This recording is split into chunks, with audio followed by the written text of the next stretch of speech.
بعد میں انہوں نے ویڈیو بھیجی تو وہ ویڈیو میں واقعی ڈاکٹر اسرار صاحب نے پتہ نہیں، اب وہ مسئلہ یہی ہے کہ جو بھی صوفیوں کے ساتھ بیٹھے نا اپنا بیڑا غرق کروا ہی لیتا ہے. لو جی، مرزے کے استاد کا بیڑا غرق ہو گیا. تو وہ انہوں نے صوفیاء کے حوالے سے وہ وحدت الوجود کو کرتے کرتے پتہ نہیں گراف بنا کے انہوں نے کہا پھر ایک دن ایسا بھی آئے گا سارے ہی دوبارہ اللہ کی ذات ہی صرف رہ جائے گی اور پھر سب کچھ ختم کر دیا جائے گا. توبہ توبہ. میں نے کہا جی ایسی تو جنت کے لیے پھر کوئی کوشش کرنی نہیں چاہیے، سیدھی سی بات ہے. تو اگر ڈاکٹر اسرار صاحب نے اس سے توبہ نہیں کی، ان کا اور اللہ کا معاملہ ہے. میرا حسن ظن ہے کہ وہ توبہ کر کے دنیا سے گئے ہوں گے.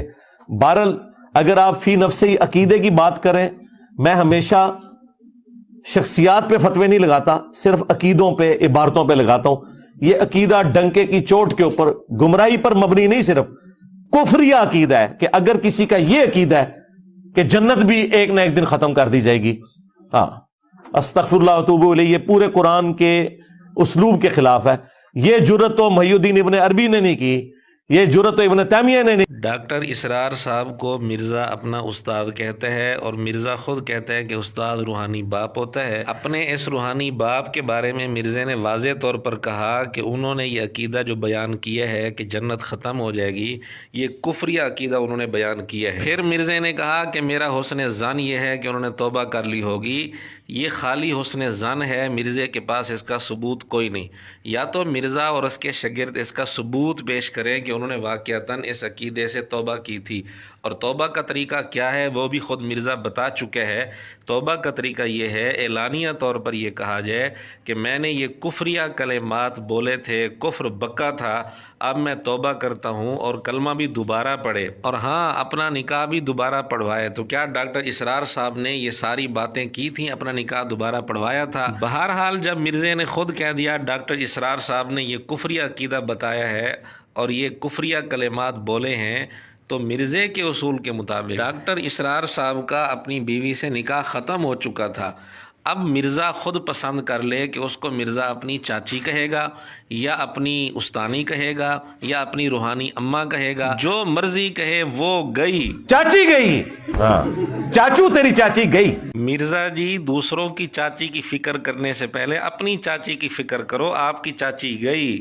اور سب سے خطرناک بات، توبہ توبہ توبہ، چشتی چاچو تیری چاچی گئی، ہاں نکاح ٹوٹ گیا.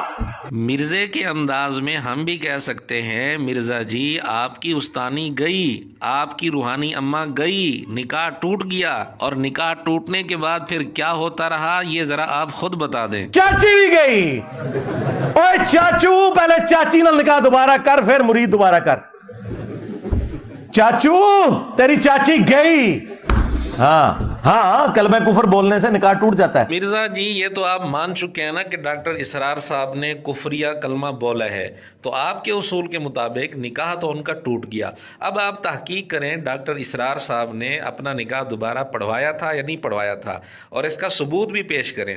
ہم آپ کے جواب کے منتظر رہیں گے. اور جس انداز سے آپ یہاں فتوے لگا رہے ہیں اسی انداز سے ہمیں ڈاکٹر اسرار صاحب پر آپ کی زبان سے فتویٰ چاہیے، اسی انداز سے. کہتے ہیں جی وہ رجوع ہو گیا. رجوع ایسے نہیں ہوتا میرے بھائی. رجوع یہ ہوتا ہے کہ میں نے کفر کیا تھا، لا الہ الا اللہ محمد رسول اللہ، میں ایمان میں واپس آتا ہوں، اور چونکہ میری بیعت ٹوٹ چکی تھی تو ادھر انتظار کر، میں کوئی پیر تلاش کروں گا، اس سے مرید ہوں گا، اور پھر میں واپس آؤں گا اور پھر تیری چاچی کے پاس جاؤں گا. چشتی چاچو تیری چاچی گئی، چشتی چاچو تیری چاچی گئی، کیونکہ نکاح بھی ٹوٹ جاتا ہے کلمات کفر سے. تو تیری چاچی پہلے میں جا کے ریٹریو کراں، ہاں نواں اکمیر، ہاں کو مولوی لبا.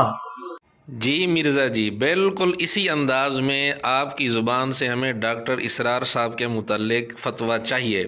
اگر آپ اس انداز میں ڈاکٹر اسرار صاحب کے متعلق فتویٰ نہیں دیتے تو آپ سے بڑھ کر منافق اس دنیا میں کوئی نہیں ہے. جی آئے نا داڑھ تھلے، اے داڑھ آخری علی کڑک کرنے علی.